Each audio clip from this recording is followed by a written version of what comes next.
Behind the ticking of 1,000 clocks, in a narrow shop on Bartheljorisstraat Street in the heart of Haarlem, Netherlands, 10 human beings held their breath. It was 1943, and the walls had ears. But these walls had something else too, a secret so dangerous that discovery meant death.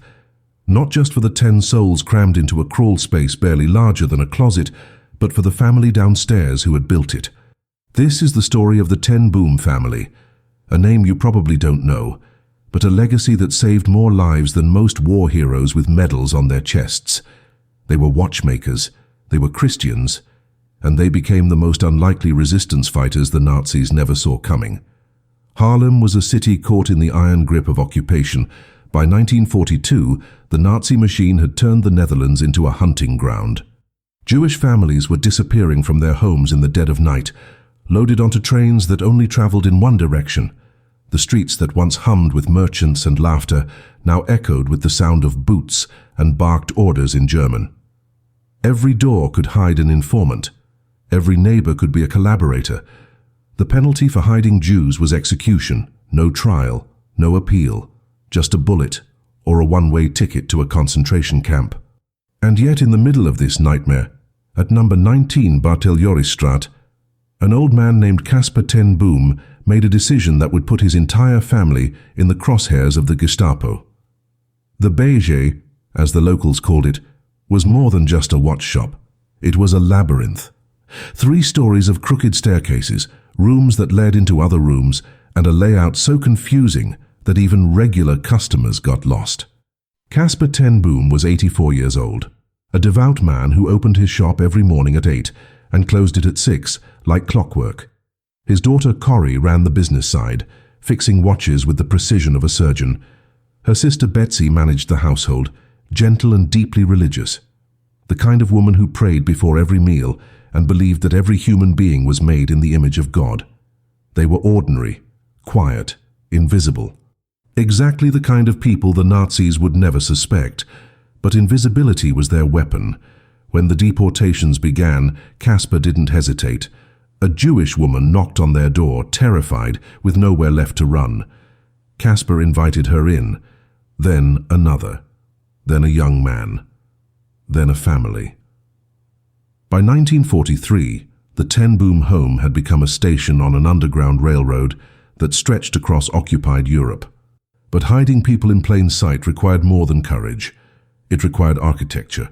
It required a miracle of engineering that would make the difference between life and a mass grave. And so, Corrie reached out to the Dutch resistance, and they sent an architect, a man whose name history has forgotten, but whose work would become legendary. He studied the Beige for hours, pacing the top floor, knocking on walls, measuring angles. Then he found it. A corner of Corrie's bedroom, where the architecture didn't quite make sense, where the building's original structure left a gap, a void. He built a false wall, barely 30 inches deep, accessible only through a hidden panel at ground level. It was a crawl space, not a room. You couldn't stand, you could barely sit. But it was invisible. From the outside, the bedroom looked normal, untouched, innocent. Inside that wall, up to 7 people could hide, breathing through a ventilation shaft disguised as part of the old building's heating system. They called it the hiding place. The Nazis would later call it the crime. But here's what they didn't know. The Ten Boom family didn't just build a hiding place, they built a system, a network, a heartbeat of resistance in a city suffocating under fascism. And when the Gestapo finally came for them, when the secret was betrayed, and the hammering on the door shattered the silence of a cold February morning in 1944, that hiding place would become the difference between survival and extermination. But we're getting ahead of ourselves. Because before the raid, before the arrests, before the concentration camps, there was a family that chose to see human beings where the Nazis saw vermin. And that choice changed everything. The Ten Boom family didn't wake up one morning and decide to become heroes. Heroism, the real kind, doesn't announce itself with trumpets and flags. It starts small, with a single act of defiance so quiet that even the person doing it might not recognize it as courage. For the Ten Booms, it started decades before the war, in the same watch shop, with the same belief system that would eventually put them on a collision course with evil. Casper ten Boom had spent his entire life living by a simple principle: every human being mattered. He had opened his home to foster children, to the elderly, to the disabled, to anyone society had pushed to the margins. His faith wasn't theoretical. It was lived daily, in the cramped rooms above the shop, where the family barely had space for themselves, yet always found room for one more. When the Nazis invaded the Netherlands in May of 1940, the country fell in 5 days. 5 days. The Dutch army, brave but hopelessly outmatched, surrendered, and the occupation began. At first it was almost polite. The Nazis promised that if the Dutch cooperated, life would continue as normal. But normal was a lie. By 1942, the screws began to tighten. Jewish businesses were marked with yellow stars. Jewish children were expelled from schools. Jewish families were forced to register with authorities, a bureaucratic nightmare that was really just a list, an inventory of human beings marked for destruction. The deportations began in the summer of 1942, and the Dutch people watched their neighbors vanish, one family at a time, loaded onto trains headed east to places with names like Auschwitz and Sobibor. Corrie ten Boom was 50 years old when the war began, unmarried, devoted to the shop and to her father. She had lived her entire life in Haarlem, in the same house, winding the same clocks, fixing the same broken gears. But something broke inside her when she saw what was happening. It wasn't a dramatic moment, it was cumulative. A Jewish friend who stopped coming to the shop, a family that disappeared overnight. The yellow stars that turned human beings into targets. She couldn't look away, and more importantly, she couldn't do nothing. So when a Jewish woman appeared at the door in May of 1942, begging for help, Corrie said yes. Not because she had a plan, not because she had resources, but because the alternative, turning her away, was unthinkable. That first guest stayed for one night. Then Corrie found her a safer hiding place in the countryside. Then another person came, then another. Word spread quietly through the Jewish community and the resistance. The beige was safe. The old man with the watch shop would help. But hiding one person for one night was manageable. Hiding a rotating cast of fugitives, some for days, some for weeks, required infrastructure, it required coordination. And it required the kind of operational security that could mean the difference between survival and a firing squad. Corrie contacted the Dutch underground, and they transformed the ten Boom home into a functioning safe house, complete with escape drills, fake identification papers, ration cards, and that false wall in Corrie's bedroom that would become the last line of defense. By 1943, the beige was operating at full capacity. At any given time, between 4 and 7 Jews were hidden in the house, living in the margins, sleeping during the day, moving only at night. The ten Boom family became actors in their own home, performing normalcy for the neighbors and the Nazi patrols, while upstairs, behind that false wall, human beings waited in silence for the war to end. But the Gestapo was closing in. Informants were everywhere. And in February of 1944, someone talked. Running a safe house in occupied territory wasn't just about hiding people. It was about becoming invisible while doing the impossible. Every detail mattered. Every sound could betray them. The ten Booms installed a warning system, a buzzer connected to the shop below that could alert everyone upstairs in seconds. They ran drills, timing how fast their hidden guests could disappear into the crawl space behind Corrie's bedroom wall. The record was under 90 seconds. 90 seconds from the first ring of the alarm to complete silence, complete invisibility, with the false wall sealed and the room looking exactly as it should.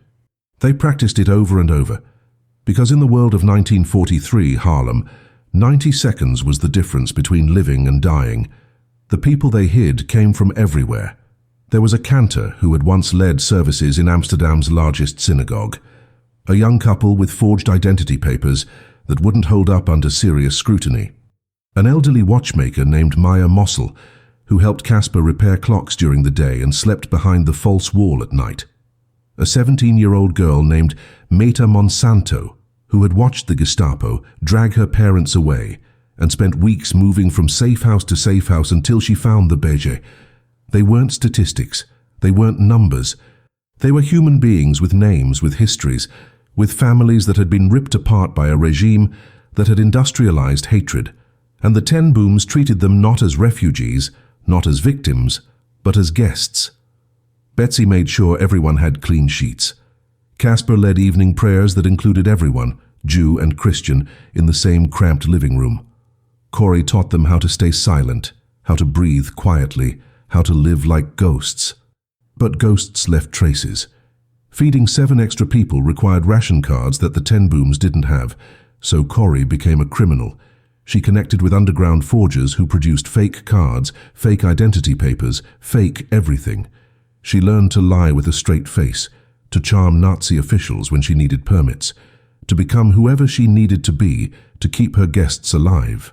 The woman who had spent 50 years winding clocks and attending church services every Sunday was now running intelligence operations, coordinating with resistance cells across the city and smuggling Jews out of Haarlem to safer locations in the countryside. The Beige became a hub, a nerve center for an underground railroad that stretched across the Netherlands. Historians estimate that the 10 Boom network saved over 800 lives. 800 human beings who would have been ashes in a crematorium if not for a family of watchmakers who decided that love was stronger than fear. But the Nazis weren't stupid. The Gestapo had informants everywhere, and by early 1944, they knew something was happening at 19 Bartheljorisstraat. They didn't know exactly what. They didn't know about the false wall. But they knew the 10 Booms were involved in resistance activity, and that was enough. On the morning of February 28, 1944, an informant made a call. A Dutch collaborator, a man whose name was Jan Vogel, sold the 10 Boom family to the Gestapo for a bounty. He told them that Casper 10 Boom was hiding Jews. He told them when to strike. He signed their death warrant with a phone call. That morning, Corrie was sick in bed with the flu. Betsie was preparing breakfast. Casper was in the shop winding a customer's watch. Upstairs, behind the false wall, 6 people were hidden. Meta, Meyer, and 4 others whose names would remain secret even after liberation. At 11:30 in the morning, the buzzer rang. Not once, not twice. Continuously. Someone was holding it down. The Gestapo had arrived. And the 90-second drill was about to become a matter of life and death. The 6 people hiding upstairs heard the buzzer and moved. No hesitation, no panic, just muscle memory from weeks of drills. Meta Monsanto dropped the book she was reading and ran. Meyer Mossel abandoned his breakfast mid-bite. Within seconds, they were crawling through the low panel at the base of Corrie's bedroom wall, squeezing into that 30-inch void between the real wall and the false one. The last person in pulled a wooden sliding panel shut behind them, sealing the entrance. Then silence, complete, absolute silence. They couldn't cough, they couldn't shift their weight, they could barely breathe. Outside that wall they could hear boots on the stairs, voices shouting in German, furniture being overturned. The Gestapo had come with a full raiding party, and they were tearing the Beige apart. Downstairs, Casper 10 Boom stood in his shop and watched as SS officers poured through the door. The lead interrogator, a Gestapo lieutenant named Willemse, didn't waste time with pleasantries. He demanded to know where the Jews were hidden. Casper, 84 years old, frail but unshakable, looked the Nazi directly in the eye and said something that would seal his fate. He told them that he would help any person in need, Jew or otherwise, because that was what his faith demanded. He didn't deny it. He didn't lie. He confessed openly to being exactly what the Nazis considered a criminal. Willemse smiled. It was the smile of a predator who had just cornered his prey. Within minutes, Casper was in handcuffs. So was Corrie, so was Betsie. So were over 30 people who were in the house that morning, including guests, family members, and resistance workers who had been meeting in the living room when the raid began. But the Gestapo had a problem. They knew Jews were hidden somewhere in the house. The informant had been specific, yet as they searched, they found nothing. They ripped apart closets. They smashed furniture. They measured walls and compared dimensions. They brought in dogs. They held the 10 Boom family at gunpoint and screamed threats, promising torture, promising executions if someone didn't talk. No one talked. Corrie, even in her fever-weakened state, gave them nothing. Betsie prayed silently. Casper refused to speak. The Gestapo grew frustrated, then furious. They could feel it. The presence of something hidden, something just out of reach. But that false wall in Corrie's bedroom had been built too well. The architect who designed it had understood that the Nazis would look for seams, for hollow sounds, for inconsistencies. So he had built it flush with the original structure, ventilated it through existing ducts, and made it architecturally invisible. The raid lasted hours. The Gestapo stationed guards in the house, convinced that the hidden Jews would eventually have to come out for food or water. They waited 1 hour, 2 hours, 6 hours, 12 hours. Behind the wall, Meta, Maya, and the others barely moved. They had no food, no water. The air was thin and hot. They could hear everything. The guards talking, the boots pacing, the threats being shouted at the Ten Boom family as they were dragged out of the house and loaded into trucks bound for prison. The temptation to surrender, to end the suffering, must have been overwhelming. But they stayed silent, because they knew that the moment they revealed themselves, they would die. And so would anyone left in the house. For 47 hours, 6 human beings lived behind that wall without food, without water, barely able to move. The Gestapo finally gave up and left a skeleton crew of guards. But the resistance was watching, and on the second night, underground operatives snuck into the house and evacuated the 6 Jews through a carefully coordinated escape route. They survived. Every single one of them walked out of that house alive. The false wall had worked, but the Ten Boom family wasn't so fortunate. Casper Ten Boom never saw his watch shop again. The Gestapo took him to Scheveningen prison, a cold, brutal detention center where political prisoners were interrogated and processed before being sent to concentration camps or execution sites. He was 84 years old, and the conditions were designed to break much younger men. The cells were freezing. The food was rotten. Prisoners were kept in isolation, sometimes for weeks, with nothing but silence and the sound of their own thoughts slowly turning against them. But Casper didn't break. When a Nazi officer offered him freedom if he promised never to help another Jew, Casper refused. He told the officer that if he were released, he would do exactly the same thing again, because helping people in need wasn't a crime, it was his duty as a human being. 10 days after his arrest, on March 9th, 1944, Casper Ten Boom died in a corridor of Scheveningen prison. The official cause of death was listed as old age and illness, but the truth was simpler. The Nazis had killed him by taking away everything that gave his life meaning, and his body simply gave up. Corrie and Betsie were transferred from Scheveningen to Voet, a concentration camp in the southern Netherlands that served as a processing center before prisoners were sent deeper into the Nazi death machine. Voet was a preview of hell. Prisoners were worked to exhaustion, beaten for the smallest infractions and executed without warning. Corrie and Betsie watched women collapse from starvation, watched guards shoot prisoners in the back of the head for sport, watched the systematic dehumanization that turned people into walking skeletons. But even in Voet, Betsie refused to surrender her humanity. She organized secret prayer services. She shared her meager rations with weaker prisoners. She whispered words of hope to women who had given up. Corrie marveled at her sister's resilience, but she also saw the toll it was taking. Betsie was getting weaker, thinner, sicker. The camps were devouring her from the inside out, and the worst was yet to come.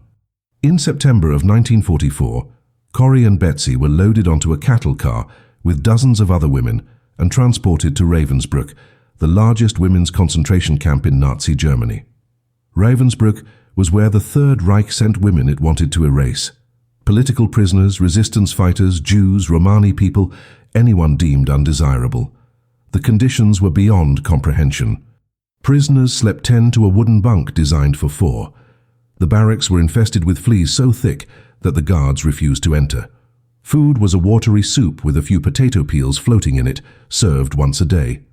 Roll call happened at 4 in the morning and could last for hours in freezing temperatures, while the guards counted and recounted, ensuring every prisoner was accounted for. Women died every day from disease, starvation, exposure, or the gas chambers that operated just beyond the main camp. Corrie watched women lose their minds, watched them give up, watched them stop eating because death seemed like the only escape. But Betsie impossibly still had faith. Betsie believed that their suffering had a purpose. She believed that God had placed them in Ravensbrück, not as punishment, but as witnesses, as carriers of light in the darkest place on earth. She told Corrie that after the war, they would open a home for people damaged by the camps, a place where victims and even perpetrators could find healing. She talked about forgiveness, about rebuilding, about a world where the hatred that had created the camps could be dismantled one heart at a time. Corrie thought her sister was delirious, that the starvation and the disease had broken her mind. But Betsie spoke with such clarity, such conviction, that Corrie couldn't dismiss it. And then, on December 16th, 1944, Betsie ten Boom died in Ravensbrück. Her body, ravaged by starvation and illness, simply gave out. Corrie held her sister's hand as she passed, and in that moment, surrounded by death and despair, Betsie's last words were about love. She told Corrie that there was no pit so deep that God's love wasn't deeper still. 12 days later, through an administrative error that historians still call miraculous, Corrie ten Boom was released from Ravensbrück. A clerical mistake, a misplaced form, a bureaucratic glitch in the Nazi death machine had set her free. 1 week after her release, all the women in her age group were sent to the gas chambers. Corrie walked out of the camp on December 28, 1944. The only member of her family to survive. She was 52 years old, weighed less than 80 pounds, and had lost everyone she loved. But she was alive. And the 6 people who had hidden behind the false wall in her bedroom, the 6 souls who had survived 47 hours in that crawl space, were also alive, scattered across the Netherlands, carrying with them the memory of a family that had chosen love over safety. When Corrie ten Boom returned to Haarlem in January of 1945, the city was unrecognizable. The war was grinding toward its brutal conclusion, and the Netherlands was starving. The hunger winter, as it came to be known, was killing thousands.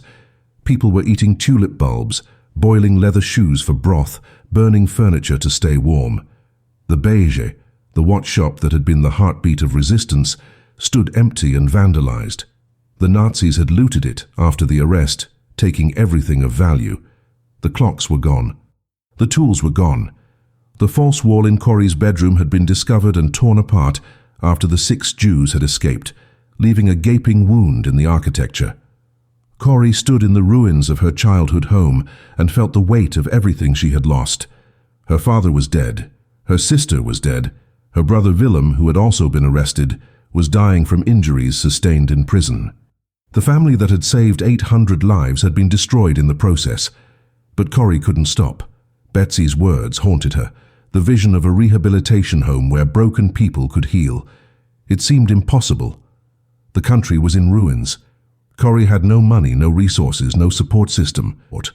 She was a 52-year-old woman recovering from months of starvation and trauma, trying to rebuild a life in a world that had been torn apart. But she started anyway.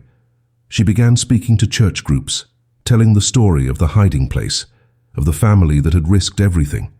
At first, people didn't want to hear it.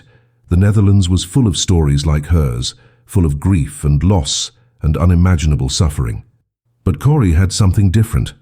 She didn't just talk about the horror, she talked about the choice her family had made to see human beings instead of statistics, to act instead of looking away. And that message, in a country drowning in guilt and complicity, began to resonate. Within a year, Corrie had opened the first rehabilitation home in a former concentration camp in Germany. It was a mansion that had once belonged to a Nazi officer, and Corrie turned it into a sanctuary for survivors. Holocaust victims came there to recover. But so did Dutch collaborators, people who had worked for the Nazis and were now ostracized by their communities. Corrie welcomed them both. She fed them at the same table. She told them that forgiveness wasn't optional. It was necessary.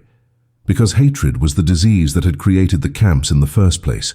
It was a radical idea, and it made her enemies. Survivors accused her of betraying the memory of the dead. But Corrie believed that Betsie had been right, that healing required something more difficult than justice.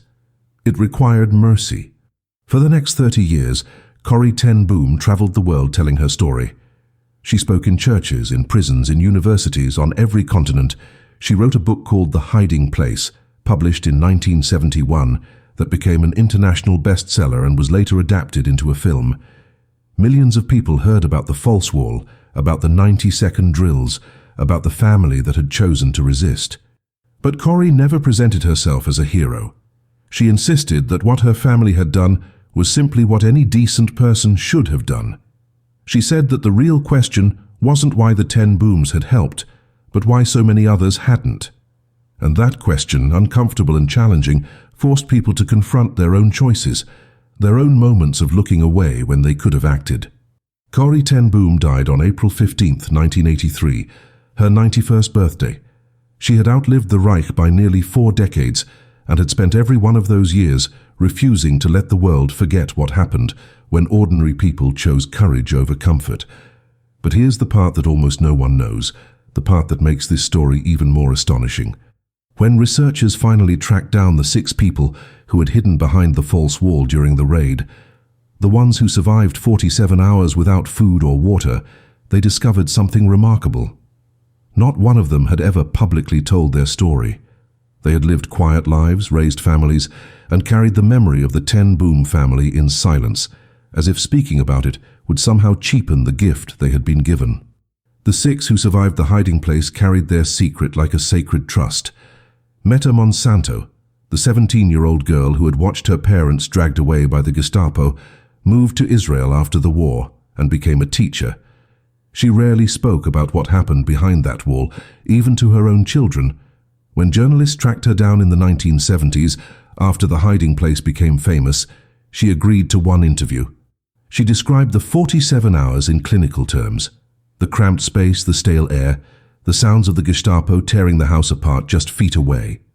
But when asked how she felt, she broke down. She said that every day of her life since February 28, 1944, had been borrowed time, a gift from a family that chose to die so she could live. She said the guilt of survival was heavier than the gratitude, and that no words could ever repay what the 10 Booms had given her. Maya Mossel, the elderly Jewish watchmaker who had worked alongside Casper in the shop, survived the war and returned to Amsterdam. He reopened a small watch repair business and lived quietly until his death in 1968. His family found a box of letters after he passed, correspondence with Corrie ten Boom that spanned decades. In those letters, Maya repeatedly tried to thank her, to explain what the hiding place had meant, but Corrie's responses always redirected the gratitude. She told him that her family had simply done what love required, nothing more, nothing less. She told him that the real heroes were the ones who lived with the memory of what the world had done to them, and chose not to become bitter. Maya kept every letter, preserving them as carefully as he once preserved the delicate mechanisms inside watches, understanding that some things are too precious to lose. The other 4 who hid behind the wall scattered across the globe. One moved to South America, another to Australia. They changed their names, started over, tried to build lives in places where the past couldn't reach them. But the past always reached them. One of the survivors, a man named Eusebius Eamon, eventually returned to the Netherlands in the 1960s and tracked down the location of the Beige. The building was still standing, still functioning as a museum by then, dedicated to preserving the memory of the ten Boom family. Eusebius stood outside for hours, unable to go in. He told a passerby that he owed his life to the people who had lived in that house, but that walking through the door felt like trespassing on holy ground. He never went inside. He just stood there, looking up at the window of Corrie's bedroom, where a false wall had once held 6 terrified people and a family's impossible gamble on human decency. What's remarkable about the 6 survivors isn't just that they lived, but how they lived. None of them became famous. None of them sought recognition. They raised families, worked ordinary jobs, and carried the weight of their survival with quiet dignity. They understood something profound, that heroism isn't always loud and gratitude isn't always expressible. The ten Boom family had given them the most precious gift imaginable, a future, and the only way to honor that gift was to live fully, to love deeply, and to never forget that every breath they took was made possible by people who had risked everything for strangers. But the story doesn't end with the survivors, because the false wall itself, the architectural miracle that saved 6 lives, became a symbol that would outlive everyone involved. After the war, the Dutch government declared the Beige a national monument. Historians studied the hiding place, measuring its dimensions, marveling at its design. It was barely 30 inches deep, less than 3 feet, a space so small that modern fire codes wouldn't allow it as a storage closet. Yet it had held 6 adults for nearly 2 full days. Engineers analyzed the ventilation system, the hidden panel, the seamless construction. They concluded that whoever built it understood not just carpentry but psychology. The wall didn't just hide people. It hid hope, and that hope, fragile and desperate, had been enough. The architect who designed the false wall never revealed his identity. In the chaos of post-war Europe, as collaborators were prosecuted and resistance fighters were celebrated, he remained anonymous. Some historians believe he was a member of the Dutch underground who built similar hiding places across occupied territories. Others think he died before the war ended, his name lost to history, along with thousands of other unsung heroes who fought the Nazis with hammers and nails instead of guns. What we know for certain is this: he understood that the Gestapo would search methodically, that they would measure rooms and compare blueprints, that they would bring tools and dogs and patience. So he built the wall not just to hide people, but to hide the fact that anything was hidden at all. He used materials that matched the existing structure perfectly. He ventilated the space through ducts that appeared to be original to the building. He made the entrance panel so flush with the floorboard that even when the Nazis measured the room's dimensions, the numbers appeared correct. It was a masterpiece of deception, and it saved 6 lives because it was built by someone who understood that in a world gone mad, survival required invisible miracles. But the false wall represented something larger than engineering genius. It represented a philosophy of resistance that most people never understood. The Ten Boom family didn't fight the Nazis with violence. They didn't sabotage factories or assassinate officers. They simply refused to cooperate with evil. They saw a system designed to erase human beings and said no, not with speeches, not with manifestos, but with action. With a false wall and forged ration cards and 90-second drills practiced until muscle memory replaced thought. This was resistance at its most fundamental level, the insistence that every human life mattered, even when the most powerful military machine in history said otherwise. And the false wall was the physical manifestation of that insistence, a quiet rebellion built into the architecture itself. The raid on February 28, 1944, wasn't the end of the Beige story. After the Ten Boom family was arrested and the 6 hidden Jews escaped, the house remained under Nazi surveillance for months. The Gestapo was convinced they had missed something, that the resistance network connected to the Beige was larger than they realized. They were right. Over the next few months, resistance operatives used the house as a dead drop, leaving messages and supplies in the ruins. The Nazis never caught them.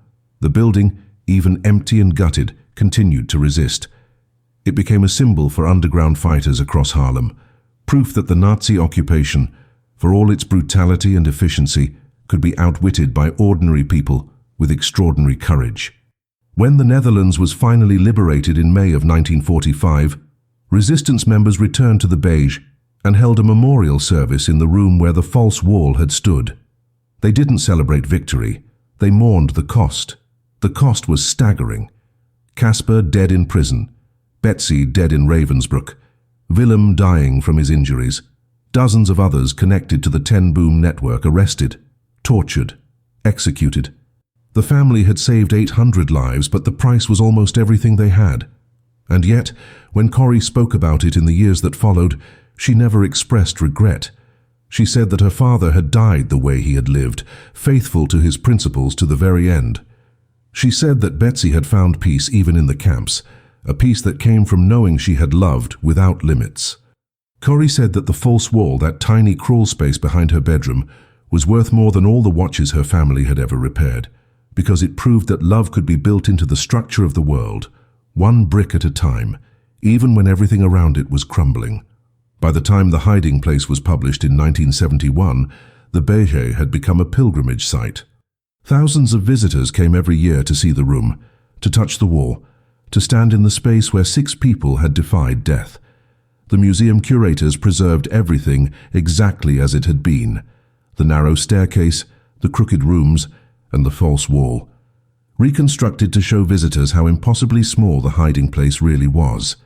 People would stare at it in disbelief, trying to imagine 6 adults crammed into that space for 47 hours. Many would cry, some would pray, all of them left understanding that the story of the Ten Boom family wasn't just history. It was a blueprint for how to live when the world demands that you stop caring.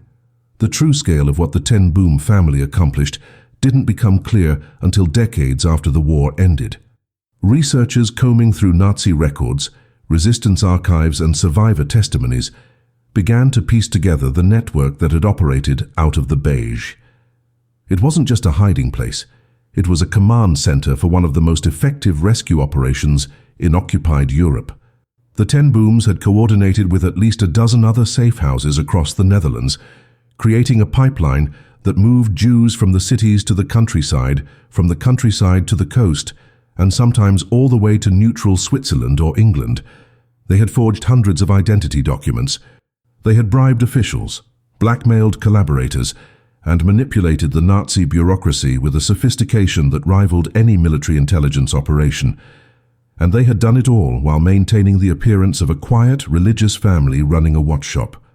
The false wall was just one piece of a much larger machine, but it was the piece that mattered most when everything fell apart. What makes the Ten Boom story even more astonishing is how unremarkable they were before the war. Casper was an old man who had spent his entire life fixing watches. Corrie was a middle-aged spinster who had never left her hometown. Betsie was a homemaker with no political connections, no wealth, no influence. They weren't soldiers, they weren't spies. They were ordinary people who found themselves in extraordinary circumstances and made a choice that defied all logic. Hiding Jews in Nazi-occupied territory had a nearly 100% fatality rate for the rescuers. The punishment wasn't a fine or imprisonment. It was execution, often on the spot, sometimes after torture designed to extract the names of other resistance members. The Ten Booms knew this. They had seen neighbors executed for far less, and yet they built the false wall anyway. They ran the drills anyway. They opened their door to strangers anyway. Because for them, the alternative, doing nothing while people were murdered, was worse than death. The 6 who survived the 47 hours behind the wall went on to live a combined total of over 200 more years. Meta Monsanto lived until 1998. Maya Mossel lived until 1968. The others lived into the 1980s and 90s, some dying of old age in beds surrounded by children and grandchildren who existed only because a family of Dutch watchmakers had refused to turn them away. If you do the math, the descendants of those 6 survivors now number in the hundreds. An entire branch of humanity that would have been erased if not for 30 inches of false wall and a family's insane commitment to doing what was right. Those hundreds of people, living all over the world, are walking testaments to the Ten Boom legacy, proof that one family's courage can ripple forward through generations. But the story of the hiding place also raises an uncomfortable question, one that Corrie Ten Boom spent the rest of her life asking audiences around the world. Why were there so few families like hers? The Netherlands had a population of nearly 9 million people during the occupation. Only about 25,000 Dutch citizens actively participated in hiding or rescuing Jews. That's less than half of 1%. The rest either collaborated, stayed silent, or convinced themselves that survival required complicity. Corrie never judged them harshly. She understood fear. She understood that not everyone could risk their families' lives. But she also insisted that the hiding place proved something essential about human nature, that ordinary people are capable of extraordinary courage when they choose love over fear. The false wall wasn't built by superheroes. It was built by a family that simply couldn't look away. When the Nazis tore apart the Beje looking for the hidden Jews, they were looking for bodies. They never understood that what they were really searching for was something they couldn't destroy. The idea that every human being has infinite worth, that no government or ideology can erase that worth, and that people willing to risk everything for that idea will always find a way to resist. The false wall was a physical structure, yes, but it was also a statement. It said that even in the darkest moment of the 20th century, even when industrial murder was official policy and hatred was the law of the land, love could still carve out a space to survive. 30 inches, barely enough room to sit, but enough to hold 6 lives and a truth that outlasted the Third Reich. Today, the Corrie ten Boom house in Haarlem receives over 30,000 visitors every year. They come from every continent, every religion, every background. They climb the narrow staircase to Corrie's bedroom and stand in front of the reconstructed false wall, and something happens in that moment that transcends tourism. They realize they are standing in a place where the entire moral weight of the 20th century came down to 90 seconds and 30 inches. Tour guides tell the story of the raid, of the 47 hours, of the 6 who survived. But what they don't always mention is this: the false wall is still there, not the reconstruction, the original. Hidden behind the museum display is a section of the actual wall that held Meta and Meyer and the others, preserved exactly as it was in 1944. Museum curators leave it untouched, a relic too sacred to modernize, a reminder that the past isn't just something we read about, it's something we can still touch. The legacy of the ten Boom family extends far beyond that house. Yad Vashem, Israel's official memorial to victims of the Holocaust, has recognized over 27,000 non-Jews as righteous among the nations, people who risked their lives to save Jews during the war. Casper, Corrie and Betsie ten Boom are among them, their names inscribed on a wall in Jerusalem, alongside thousands of other heroes who chose humanity over hatred. But the ten Boom story is unique because it wasn't just about saving lives. It was about insisting that love could survive in a world designed to kill it. Betsie's vision of a rehabilitation home where victims and perpetrators could heal together seemed insane in 1944. But Corrie made it real. And in doing so, she proved that the false wall wasn't just a place to hide from evil. It was a foundation on which something better could be built. The question Corrie ten Boom asked for 30 years, the question that made audiences uncomfortable in every country she visited, is still the most important question. What would you have done? Not what do you think you would have done, not what you hope you would have done, but what would you actually have done if the Gestapo had the power to execute your entire family, and a terrified stranger knocked on your door begging for help? Most people want to believe they would have been heroes. History suggests otherwise. The vast majority of people in Nazi-occupied Europe did nothing. They weren't evil, they were afraid.